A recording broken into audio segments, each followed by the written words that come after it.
जय हिंद मेरे प्यारे साथियों, कैसे आप सभी। उम्मीद करता हूँ बेहतर होंगे, स्वस्थ होंगे।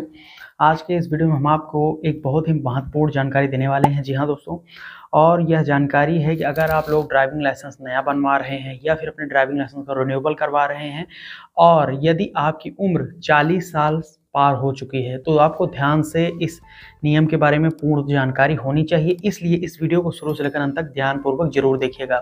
नए हो तो चैनल को सब्सक्राइब करके बेल आइकन ऑन कर लीजिए ताकि ऐसे ही इन्फॉर्मेटिव वीडियोस को फ्यूचर में भी मिलती रहे।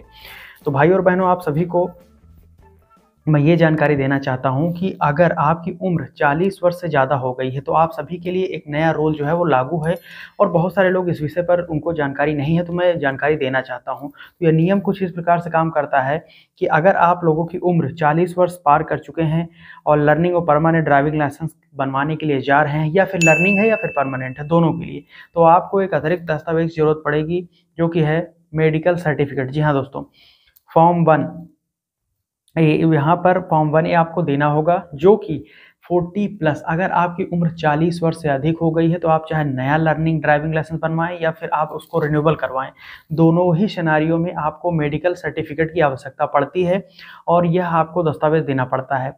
अब वही बात कर लेते हैं कि अगर आपकी उम्र 40 वर्ष से कम है तो आपको ये जो दस्तावेज है मेडिकल सर्टिफिकेट ये नहीं देना होता है। तो 40 वर्ष जैसे आप पूर्ण करते हैं तो लर्निंग या परमानेंट ड्राइविंग लाइसेंस बनवाते हैं तो मेडिकल सर्टिफिकेट आपको देना पड़ता है, और रिन्यूएबल भी करवा रहे हैं तो भी आपको मेडिकल सर्टिफिकेट देना पड़ेगा, ये नियम कहता है।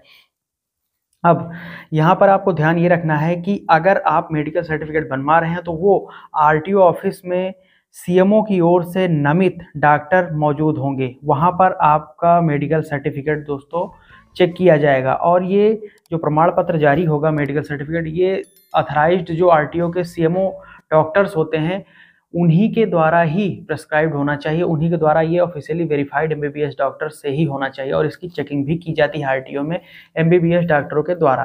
तो कहने का मतलब ये है कि एक तो आप वहाँ पर कहीं पर भी ऐसे छोटे मोटे हॉस्पिटल से आप मेडिकल सर्टिफिकेट नहीं बनवा सकते हैं, अथराइज्ड नहीं करवा सकते हैं। जो उसकी मुहर है, जो सिग्नेचर है, वो केवल एमबीबीएस क्वालिफाइड डॉक्टर्स जो अथराइज्ड डॉक्टर्स हैं उन्हीं से मान्यता प्राप्त सर्टिफिकेट ही मान्य होंगे।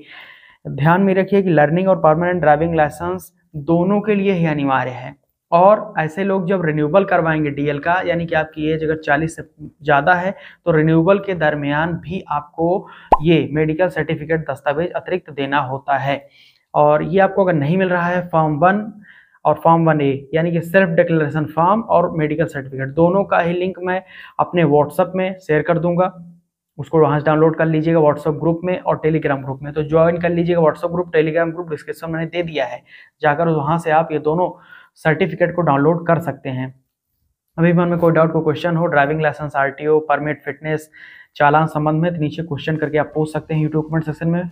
और पर्सनली सुझाव सजेशन देने के लिए एक्स पर यानी कि जो ट्विटर है वहाँ पर, या फिर आप वहाँ पर इंस्टाग्राम पर जुड़कर क्वेश्चन पूछ सकते हैं। फॉलो करके मैसेज पूछिए, बिना फॉलो किए मैसेज पूछेंगे तो फिर वो हमारे तक पहुँचता नहीं है, वो चला जाता है पेंडिंग लिस्ट में। तो इसलिए फॉलो करेंगे, मैसेज करेंगे तो हमारे तक मैसेज आपका पहुँच जाता है।